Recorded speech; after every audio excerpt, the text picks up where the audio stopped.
Welcome to beautiful Palm Springs. I love this airport. I tell you what, this is where some of Hollywood's biggest stars have always come to play and live that life of luxury. And I'm gonna show you around. We're gonna hit some of the Rat Pack's favorite haunts. We're gonna take a stroll up and down Palm Canyon. We're gonna do Palm Springs right. I'm Todd Newton, the Tattooed Traveler, and here we go.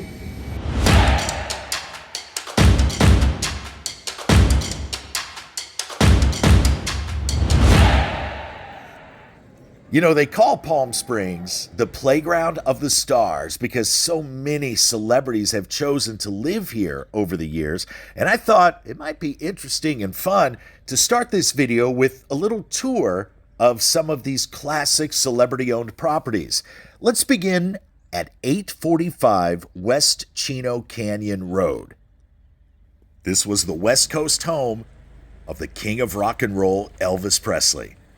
He and Priscilla purchased the home in April of 1970 for $105,000 after visiting Colonel Tom Parker here in Palm Springs. And he owned it until he passed away. Prior to Elvis owning the property, it was owned by Ray Kroc, the founder of McDonald's. And when Elvis and Priscilla divorced in 1973, he did a 1,500 square foot add-on. But I want to show you the iconic Elvis and Priscilla honeymoon home.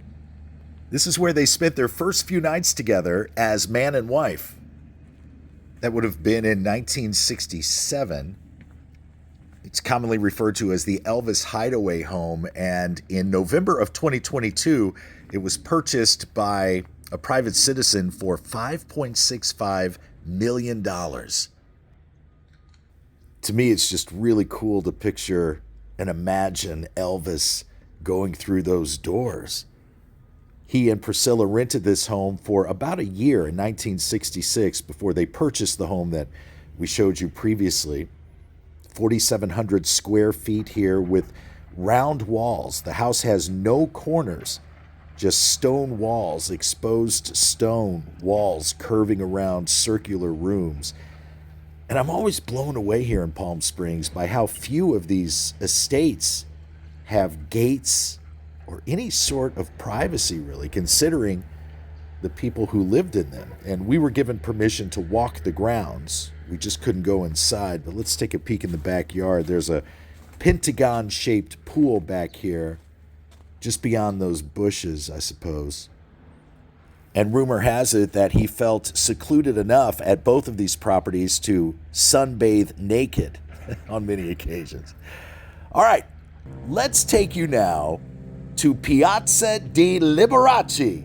Yes, this is the home that was owned by one of the greatest, most extravagant entertainers of all time, Liberace. In fact, at one point in time, Liberace was the highest paid pianist in the world. That's according to the Guinness Book of World Records. All right, we're going to walk up the driveway here. The home is currently owned by an accountant and a doctor, a married couple, and they did do some renovations. They kept the statues, the Roman youths and the lions. Those were Liberace's, as were, oh, this is cool, musical notes on the gates.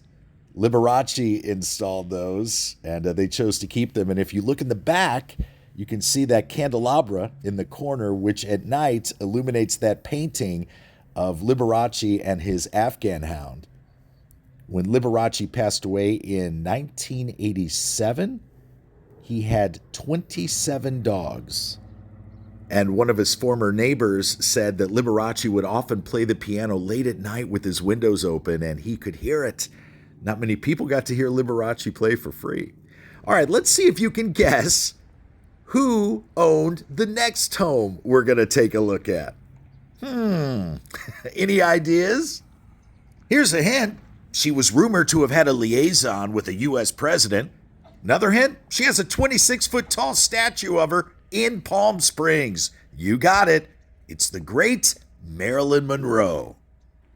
That pink mailbox is so Marilyn, isn't it? Actually, I need to correct myself. Marilyn never actually owned this home. She rented it for about a year before she passed away in Los Angeles in 1962. In fact, Marilyn didn't own any of the 43 places she lived throughout her adult life. She was always a tenant. This house has 4 bedrooms, 4 bathrooms. Could you imagine being Marilyn Monroe's landlord? And look at that view. All right, we've shown you Marilyn's home, Elvis's homes, Liberace's home. Now, let's talk about the chairman of the board, Frank Sinatra, and his Twin Palms estate. I don't think many would argue that Frank Sinatra is the one that put Palm Springs on the map. And when he made his first $1 million, signing a contract with MGM Studios in 1947, he brought his family here to Palm Springs. He saw this house, and the story goes he was wearing a sailor hat, eating an ice cream cone, and he told the owner, "I want that house."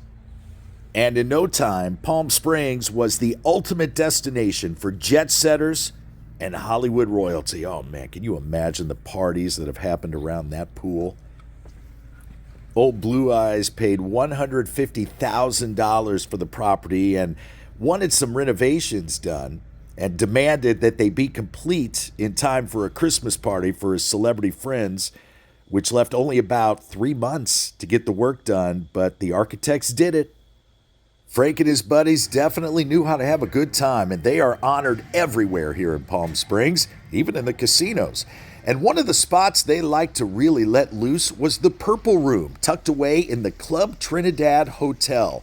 Frank and Dean Martin, Sammy Davis Jr., Peter Lawford. Man, it was the swingin' 60s at its best. And the Purple Room does a great job of keeping things pretty much as they were during the Rat Pack era. My wife and I love to come here for espresso martinis, and it's the perfect spot to wind down the day.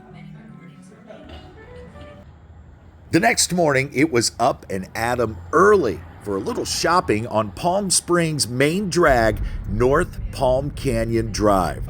So many great outdoor restaurants, cafes, locally owned shops, boutiques, you name it, you'll find it on Palm Canyon.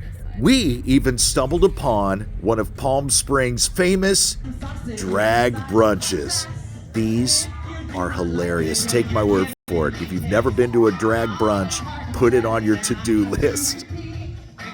This is also where you'll find the Palm Springs Walk of Stars, honoring folks who have lived in the greater Palm Springs area, who have done things of note, like Liberace. There's his star, which happens to be right next to this bronze statue of the great Lucille Ball.